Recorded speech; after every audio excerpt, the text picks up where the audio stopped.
Hello guys. आज हम लाए हैं इकोनॉमिक्स में चैप्टर सेकंड जिसका नाम है पीपल एज रिसोर्स। मीन्स संसाधन के रूप में लोग। This chapter people as resource in an effort to explain population as an asset for the economy rather than a liability. Population become human capital when there is an investment made in the form of education, training, and medical care. In fact, human capital is the stock of skill and productive knowledge embedded in them.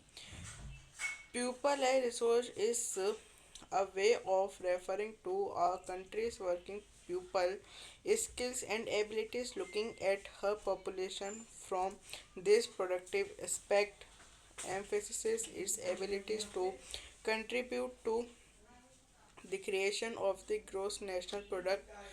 Like other resources, population also is a resource, a human resource. This is the positive side of a large population that is often overlooked when we look only at the negative side, considering only the problem of providing the population with food, education, and access to health facilities. When the existing human resources is further developed by become, becoming more educated and healthy, we call it human capital formation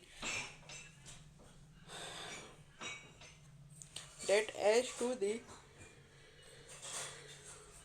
productive power of the country. Just like physical capital formation, investment in human capital through education, training, medical care yields a return just like investment in physical capital. This can be seen directly in the form of higher incomes earned because of higher productivity of the more educated or the better trained persons, as well as the higher productivity of health their pupil. India's green revolution is a dramatic example of how the input of greater knowledge in the form of improved production technologies can rapidly increase the productivity of scarce land resources. India's it revolution is a striking instance of how the importance of human capital has come to acquire a higher position than that of material plant and machinery.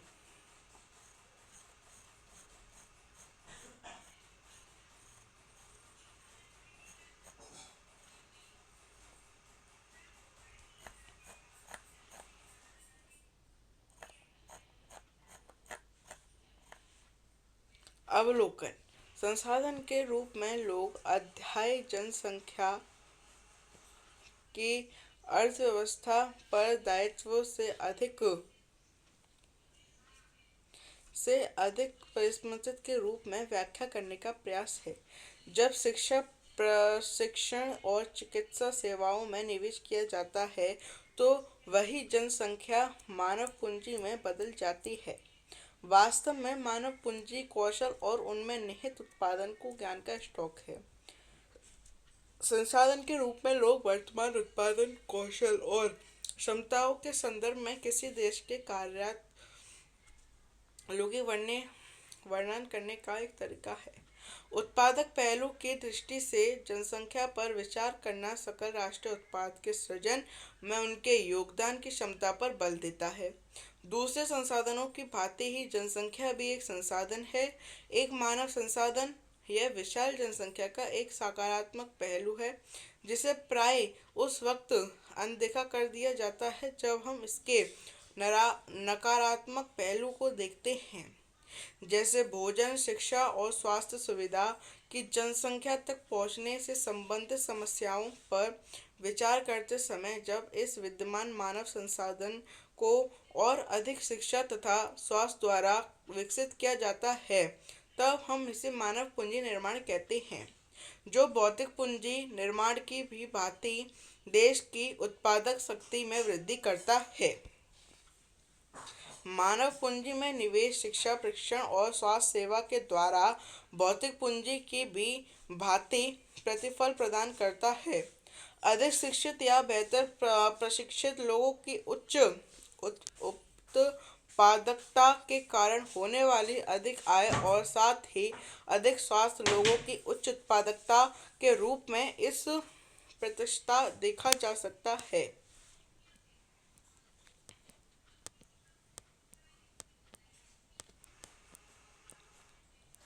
Bharat की हरित की हरित क्रांति एक नाटकीय उदाहरण है कि किस प्रकार बेहतर उत्पादन प्रौद्योगिकी के रूप में अधिक ज्ञान रूपी आगत दुर्लभ भूमि संसाधन की उत्पादकता में तीव्र वृद्धि ला सकता है। भारत में सूचना प्रौद्योगिकी में क्रांति एक आश्चर्यजनक उदाहरण है कि भौतिक मशीनरी तथा प्लांट की अपेक्षा मानव पूंजी के महत्व ने किस प्रकार उच्च स्थान प्राप्त कर लिया है। अब देखें यहाँ पे ये कुछ बच्चे हैं जो कि अ,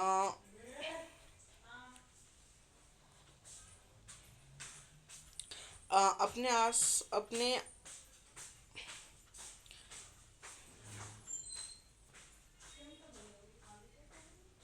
एक दूसरे से कन्वर्सेशन कर रहे हैं, मतलब कम्युनिकेशन कर रहे हैं। तो आइए जानते हैं। अब देखिए, अब ये लड़की कह रही है लड़के से, मतलब उसने सवाल पूछा है कि व्हाट इज ह्यूमन रिसोर्स, मानव संसाधन क्या है। इट इज लाइक लैंड और लेबर, ये भूमि अथवा श्रम के समान है। यह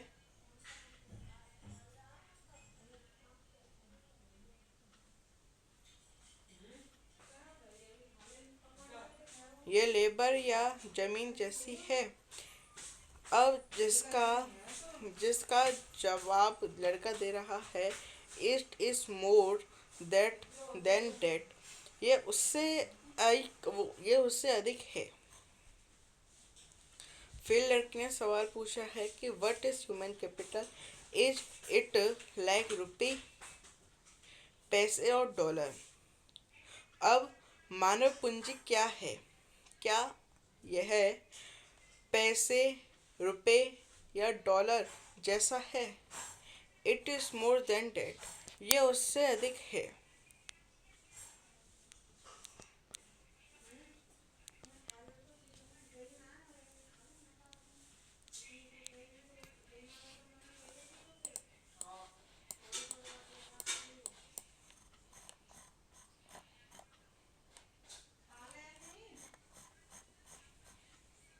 late discuss. Looking at the photograph, can you explain how a doctor, teacher, engineer, and a tailor area an asset to the economy? Not only do the more educated and the healthier people gain through higher income, society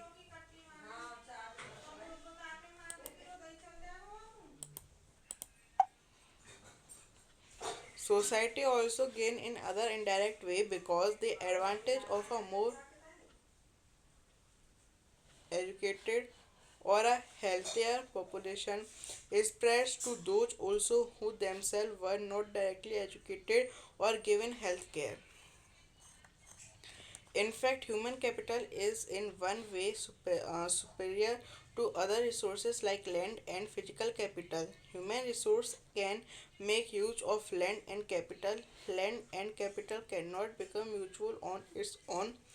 For many decades in India, a large population has been considered a liability rather than an asset, but a large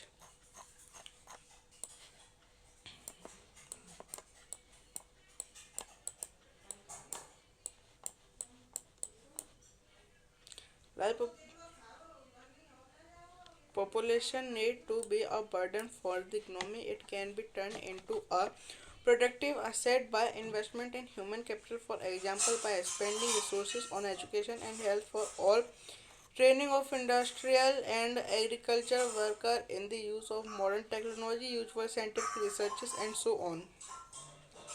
The two following cases illustrate how people can try to become more productive resources. Story of Sakal.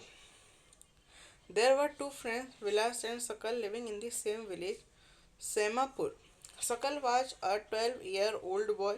His mother Sheila looked after domestic chores. His father Bhutta Chaudhary worked in an agriculture field. Sakal helped his mother in a domestic chores. He also looked after his younger brother Jetu and sister Situ. He, his uncle Shyam had passed the matriculation examination but was sitting idle in the house as he had no job. Bhutta and Sheila were eager to teach Sakal. They forced They forced him to join the village or school, which he soon joined. He started studying and completed his higher secondary examination. His father persuaded him to continue his study. He raised a loan for Sakal to study a vocational course in computer. Sakal was meritorious and instructed in study from the beginning with great vigor and enthusiasm. He completed his course after some time. He got a job in a private firm. He even designed a new kind of software.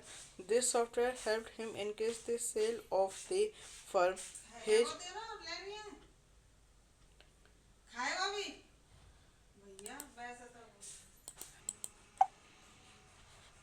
his boss acknowledged his service and rewarded him with the promotion. चित्र 2.1 को देखकर क्या बता सकते हैं कि doctor, अध्यापक, engineer तथा दर्जी अर्थव्यवस्था के लिए किस प्रकार परिसंपत्तित हैं। उच्च आय से न केवल अधिक शिक्षित और अधिक स्वस्थ लोगों को लाभ होता है बल्कि समाज को भी अप्रत्यक्ष तरीकों से लाभ होता है, क्योंकि अधिक शिक्षित या अधिक स्वस्थ जनसंख्या का लाभ उन लोगों तक भी पहुंचता है जो स्वयं प्रत्यक्ष रूप से उतने शिक्षित नहीं हैं या उनकी उतनी स्वास्थ्य सेवाएं उन्हें प्रदान नहीं की गई। वास्तव में मानव पूंजी एक तरह से अन्य संसाधनों में जैसे भूमि और भौतिक पूंजी से श्रेष्ठ है, क्योंकि मानव संसाधन में भूमि और पूंजी का उपयोग कर सकता है। भूमि और पूंजी अपने आप उपयोगी नहीं हो सकती। अनेक दशकों में भारत में विशाल जनसंख्या को परिसंपत्ति की अपेक्षा एक दायित्व माना जाता रहा है, लेकिन यह आवश्यक नहीं है कि विशाल जनसंख्या देश के लिए दायित्व ही हो। मानव पूंजी में निवेश द्वारा इसे एक उत्पादक परिसंपत्ति में बदला जा सकता है। उदाहरण के लिए सबके लिए शिक्षा और स्वास्थ्य। आधुनिक प्रौद्योगिकी के प्रयोग में औद्योगिक और कृषि श्रमिकों में प्रशिक्षण, उपयोगी वैज्ञानिक अनुसंधान आदि पर संसाधनों के व्यय द्वारा। निम्नलिखित दो उदाहरण स्पष्ट करते हैं कि लोग अधिक उत्पाद संस्थान बनने का प्रयास करते हैं। सकल की कहानी। दो मित्र विलास और सकल एक ही गांव सोमापुर में रहते थे। सकल की आयु 12 वर्ष की थी। उसकी माँ शीला घर का कामकाज देखती थी। उसके पिता बूटा चौधरी खेत में काम करते थे। सकल घर के कामकाज में अपनी माँ की मदद करता था। वह अपने छोटे भाई जीतू और बहन सीतू की भी देखभाल करता था। उसके चाचा श्याम ने मैट्रिक की परीक्षा पास की थी, लेकिन वह घर में बेकार बैठा था क्योंकि उसे कोई नौकरी नहीं मिली। बूटा और शीला चाहते थे कि उनका बेटा सकल पढ़े लिखे। वह उस पर गांव के स्कूल के नाम लिखाने के लिए जाओ देते थे, जिसमें उसने शीघ्र प्रवेश पा लिया। उसने पढ़ना शुरू किया और उच्चतर माध्यमिक की शिक्षा पास कर ली। उसके पिता ने अपनी पढ़ाई जारी रखने के लिए राजी कर लिया। उन्होंने सकल के लिए कंप्यूटर को व्यावसायिक कोर्स में अध्ययन के लिए कर्ज लिया। सकल प्रतिभाशाली था और प्रारंभ से ही पढ़ाई में उसकी रुचि थी। उसने बड़ी लगन और उत्साह से अपना कोर्स पूरा किया। कुछ समय के पश्चात उसे एक प्राइवेट फर्म में नौकरी मिल गई। उसने एक नए प्रकार के सॉफ्टवेयर को डिजाइन भी किया। इस सॉफ्टवेयर से को अपनी बिक्री बढ़ाने में सहायता मिली। उसके बॉस ने उसकी सेवाओं से प्रसन्न होकर उसे पदोन्नति दी। अब देखिए, जैसे कि इसमें बताया गया है कि